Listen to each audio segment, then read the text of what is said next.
Hi everyone, I'm Enrique and I'm your reviewer. Now, you're probably wondering why my environment has changed and I'm in a car. Well, here's the thing. Remember those changes that I was talking about in my last video? Well, it was supposed to be a painting job and I was preparing to paint all my room, but then something came in my computer. Oh, new software. This one will actually be connected to my house and it will reset everything. I could use a fresh start. Okay, I'll update it. The self-destruct sequence has been activated. Repeat, the self-destruct sequence has been activated. This sequence cannot be aborted. All employees... Yeah, I don't know why an update like that could cause the destruction of all my house, but whatever.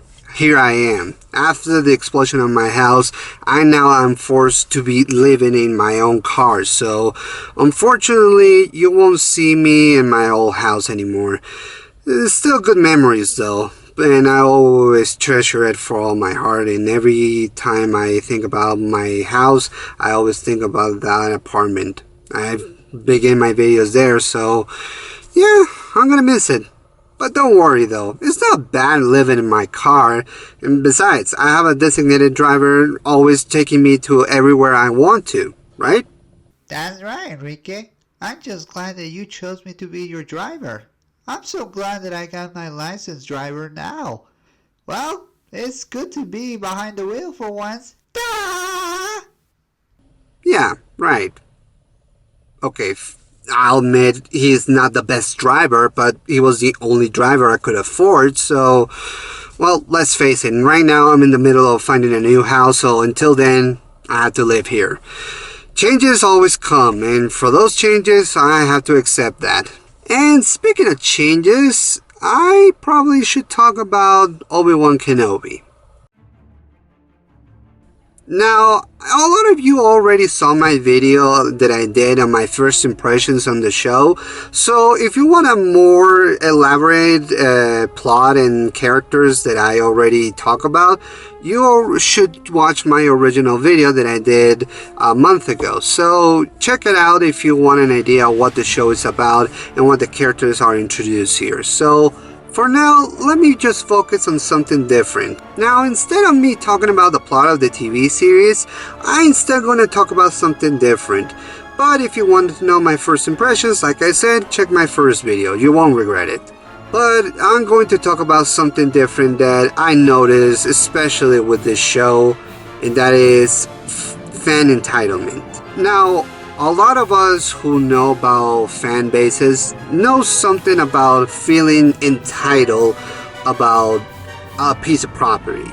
What I mean is that all of us, when we have something from Star Wars or Marvel or DC or anything like that, whether it's a movie, a TV series, or a comic book, we have our opinions. And sometimes when we buy a property, it belongs to us, and we have the right to discuss about our thoughts, just like I do in my videos. But sometimes that fan entitlement can result in something, let's just say, toxic. Sometimes when we see something that is not what we picture in our heads, we tend to be a little bit more emotional. We let our emotions drive us, and we let our immediate thoughts to determine what the show or series or anything like that could be determined like that. What I mean is that most of the time, in cases like in the Star Wars fan base, we sometimes like a lot of the stuff to the point that we overload ourselves with things like Star Wars. Comics, graphic novels, TV series, and movies, and sometimes we like those things, but other times the fans who don't like it, or the people who don't see it like they don't like it, they're gonna share their opinions, and they're not gonna be afraid to share those. And hell, even that can be a little bit bad too, because sometimes when fans are upset, we tend to do things that we regret. We tend to send death threats, bad tweets, or things like that. We can take it to the extreme when we don't like something, and we can always be a little bit aggressive when our opinions are displayed in anything.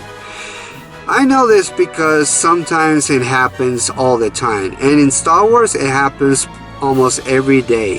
When something like Obi Wan Kenobi came out, the fan base sometimes was in the side of positive, but sometimes when we see the show, they can be relentlessly aggressive, saying that it's another case of Disney screwing with Star Wars, that they don't get anything, that Kathleen Kennedy is a horrible person, or that they don't get Star Wars, or that they always have an agenda, things like that. It happens all the time, and unfortunately it happens so often that it's not healthy. In fact, I'm one of those people who quit Twitter because it was so full of negativity that I couldn't take it anymore.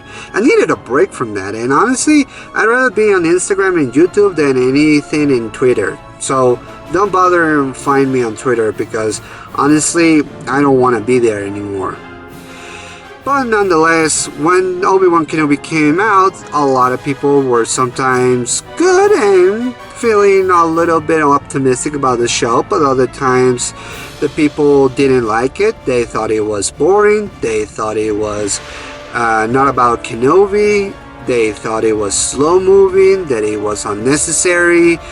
And honestly, the majority of those opinions are not bad, but other times can turn into aggressive. And if you tell me that it didn't happen when Disney bought Star Wars in the past, well, you'll be mistaken, because even in the prequels, a lot of people were going out of their way to send death threats to guys like Ahmed Best, who played Jar Jar Binks, or Jake Lloyd. And believe me when I say this, those people suffer a lot. In fact, Jake Lloyd wasn't the same after the first movie of The Phantom Menace, so fans can be a little taken, how, I don't want to say it in a mean way, but we can be aggressive. And that's all I got to say. So it's important that when you watch this video, it's important that you have your own opinions, because I'm going to share mine. And if you don't like it, that's fine. More power to you if you don't like the series. But if you like it as well, and you feel like I'm going to criticize some things, because I will, then don't feel bad. I mean, not everything is perfect, not even the original. So calm down and just enjoy the review, because I'm going to talk about Kenobi now. So if you recall in the last video, I already said my plot, and I already said what happens when Obi-Wan has to go outside of the Tatooine planet in order to find Leia. So that's one thing. But another thing that happens is that it attracts the attention of everybody. But more importantly, it attracts the attention of Darth Vader. Yeah, he's back, and he's not taking his revenge lightly. He's literally going out of his way to hunt down and kill Obi-Wan Kenobi. So, without further ado, let's talk about the cast and characters. Now, if you want to know about the characters that I already mentioned in the last video, the two principal ones, you can find out in my first video, like I said. But for now, let me focus on the supporting characters, because there's a lot here. There's a young girl who plays Leia, who, in my opinion, she's a great actress, and I hope she goes to places, because she actually embodies a young Leia Organa, and she actually is kind. You see that she's not an annoying kid. She actually tries to be something subdued, but calm, but also happy, and also optimistic. And it gives Obi-Wan Kenobi his hope back, and that's something that I really appreciate about this movie. About this series, sorry. But the most important thing about this is that it makes me wonder what would Carrie Fisher will think about her young version of Leia. I'm sure she will be proud. Other characters like Tala and her robot, who help Kenobi to find Leia and to save her, they're really well developed, and I actually like this. I also like the Grand Inquisitors. Even though the makeup is not always accurate to the Rebels, I still think they did a pretty good job, in spite of the fact that they don't do a lot. And honestly, most of the time, the scenes of the Inquisitors are carrying more to with Reva Savander, and honestly, she's relentless in this series. So let's talk about her for a second. Now, let's face it, a lot of people, including Star Wars fans, don't like Reva. In fact, they hate her. This is pretty much going to the same levels as, say, Jar Jar Binks or even Anakin Skywalker played by Jake Lloyd or Hayden Christensen. And honestly, I feel bad for the actress because all she does is trying to do a part that she was given to. And honestly, her part is incredibly complex, but also interesting as well. So Reva used to be a young Padawan who suffered the consequences of the Order 66. So she declared war and vengeance towards the Empire and especially Darth Vader, who also caused her to lose her friends. So she became an Inquisitor and decided to let her anger and revenge to drive her decisions in order to find not only Kenobi, but also get close to Darth Vader and possibly kill him to get revenge. And even though sometimes she can be a little bit too annoying or sometimes can be a little too OP to be going after all these extremes in order to get revenge on Darth Vader, she's definitely not taking revenge lightly, and she definitely demonstrates how much anger and revenge and even the darkest feelings of your own mind and soul to let drive your decisions. So in that regard, Reva, in my opinion, she's relentless, and honestly, I wouldn't mind to see her a little bit more, although I don't know if that will be a good idea, because they say they're gonna make a spin-off in the future, but I don't know if people will take that with heart. We'll have to wait and see. Next we got Anakin Skywalker, aka Darth Vader, played both by James Earl Jones and Hayden Christensen.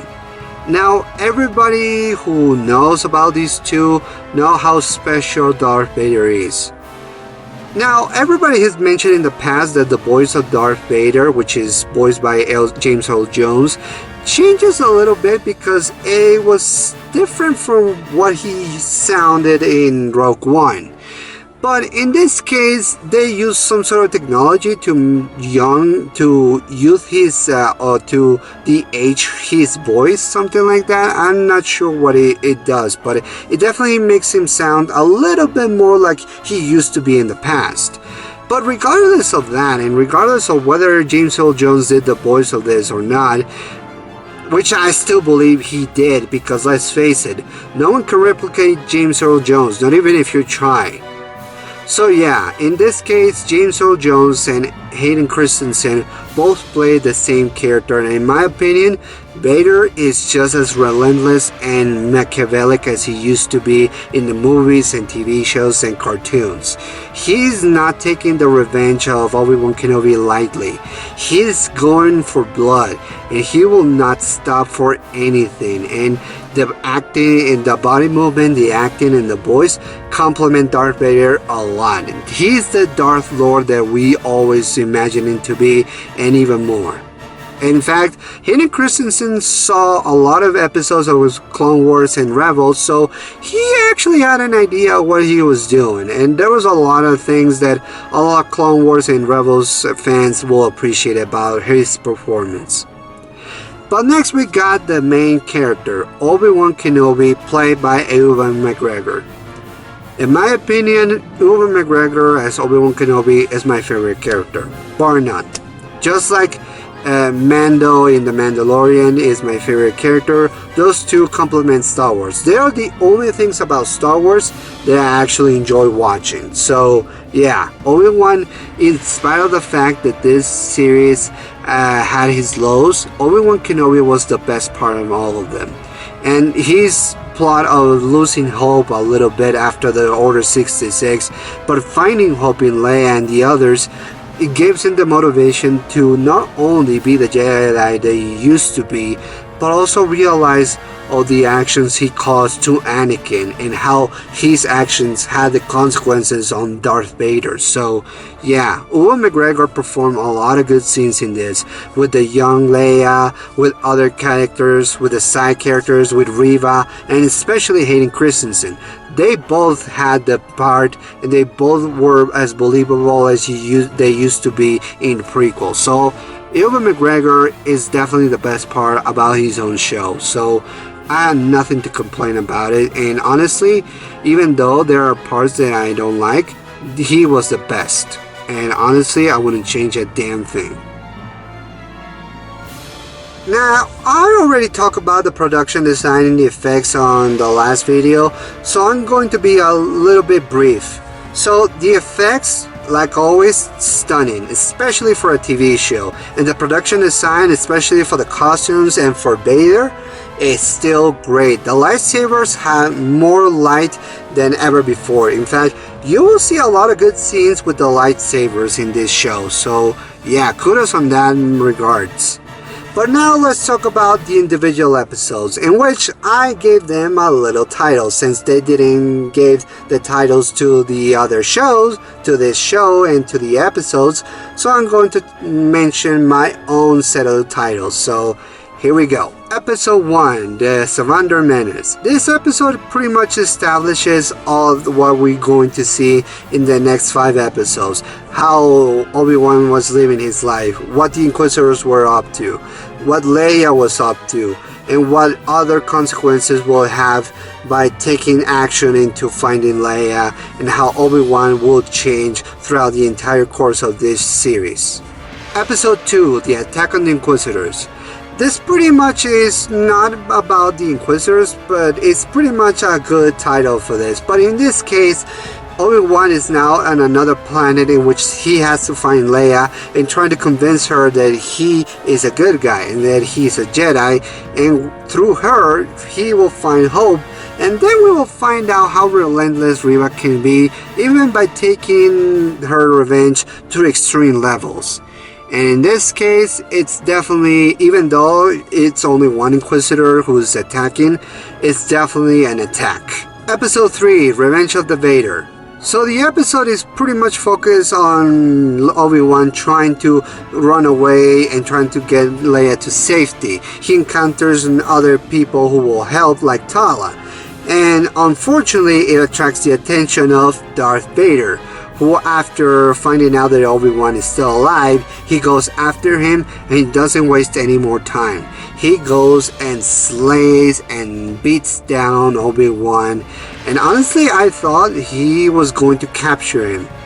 Although that wasn't going to be the case. There's one gripe that I have with this episode, and that is that Vader doesn't take Obi-Wan to his lair and that Leia gets captured again. So yeah, that might be a problem for the next episode. Episode 4, Atala Hope. This is pretty much an escape route in which Obi-Wan and Tala had to infiltrate some sort of Inquisitor base that they have of the Empire. And sometimes they might take a little bit of luck in case of grabbing Leia and take her away, but I will admit that it's well acted. The choreography and the production and the cinematography is still good, and it has probably a dark scene in which Obi-Wan walks into a lair full of Jedi corpses. So, even though it was a show that had a lot of problems, that scene alone just said, need I say more? Jesus. Episode 5, Skywalker Strikes Back. It's pretty much going with the route of Obi-Wan trying to help the others to escape. He loses people on the run. We find out a little more about Reva and her plan. And Vader relentless. He's still not taking his revenge lightly. And even though Obi-Wan manages to escape with Leia, this is still not over. Which leads us to the final episode, Episode 6. The Return of the Jedi Obi-Wan Skywalker. Sorry.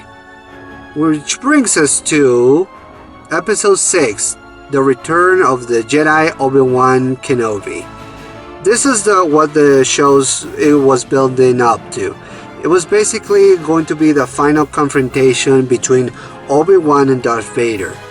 Although it would be the second encounter according to the timeline, but in this case it was relentless, it was powerful, it was emotional, and it was definitely something that it lived up to the hype, and it was very well acted. I'm impressed with the acting in this series. It's really good, especially from Ewan McGregor and Hayden Christensen and James Earl Jones.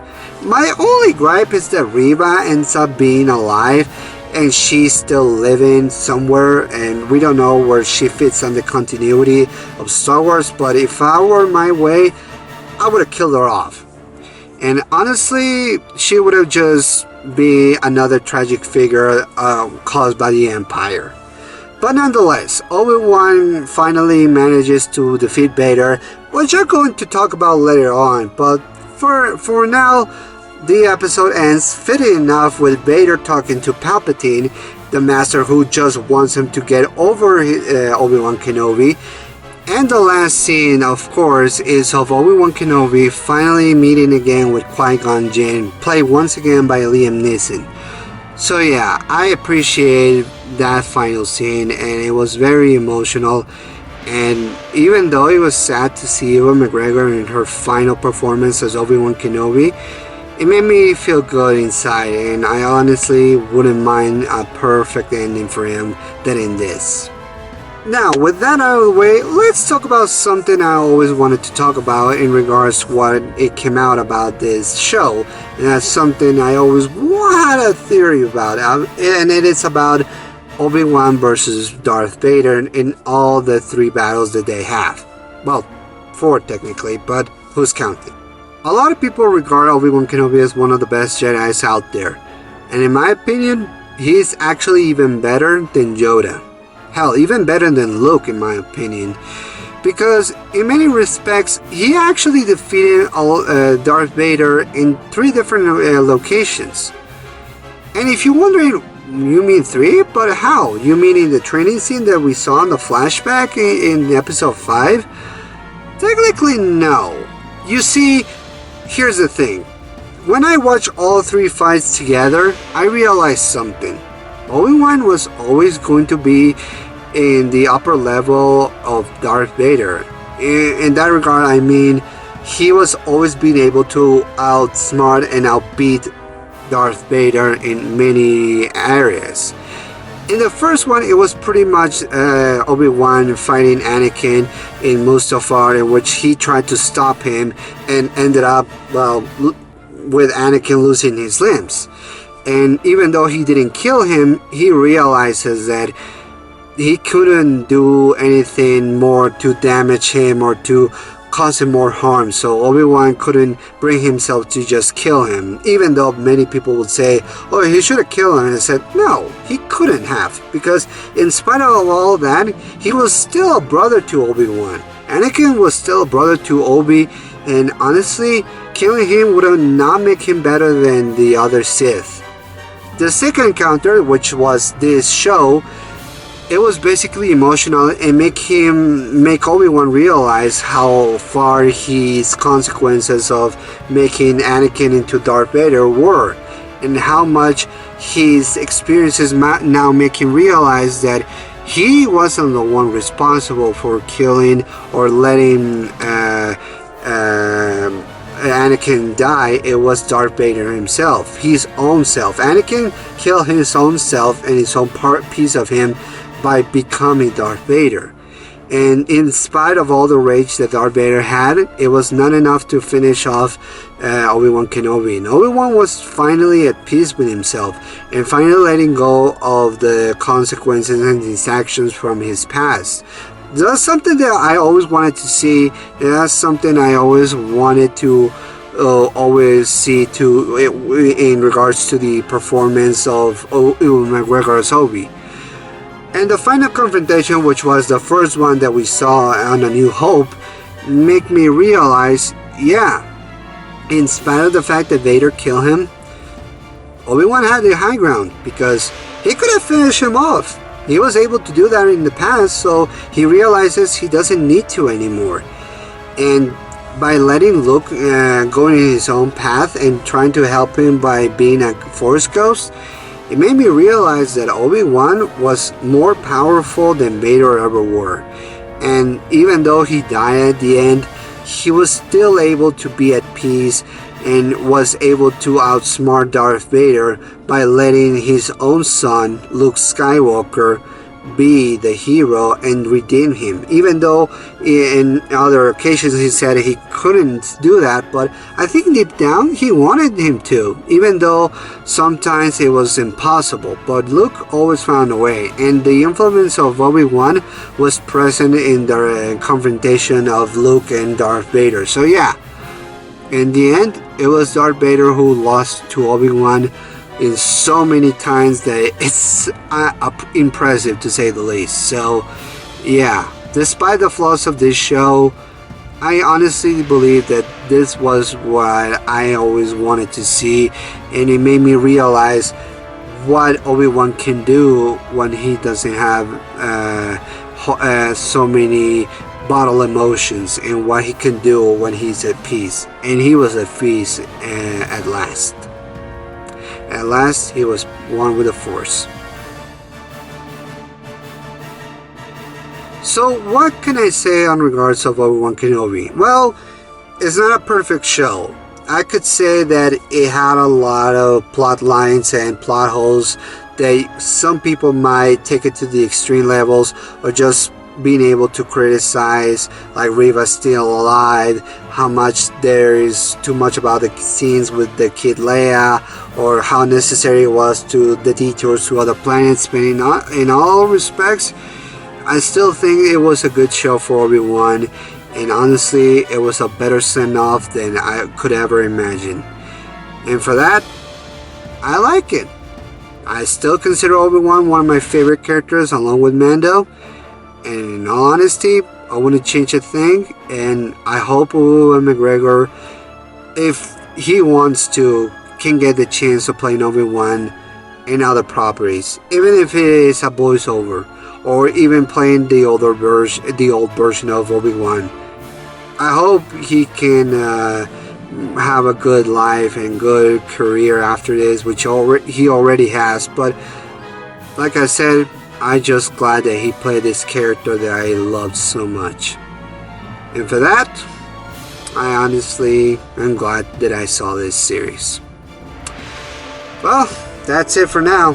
So, until I find a new home, this is going to be my new place of recording reviews. So, for now, I'm just hungry. So, SpongeBob, take us away. You got it, pal! Krabby Patties, here we go! And I've been Enrique, and I'll see you next time. Engaged.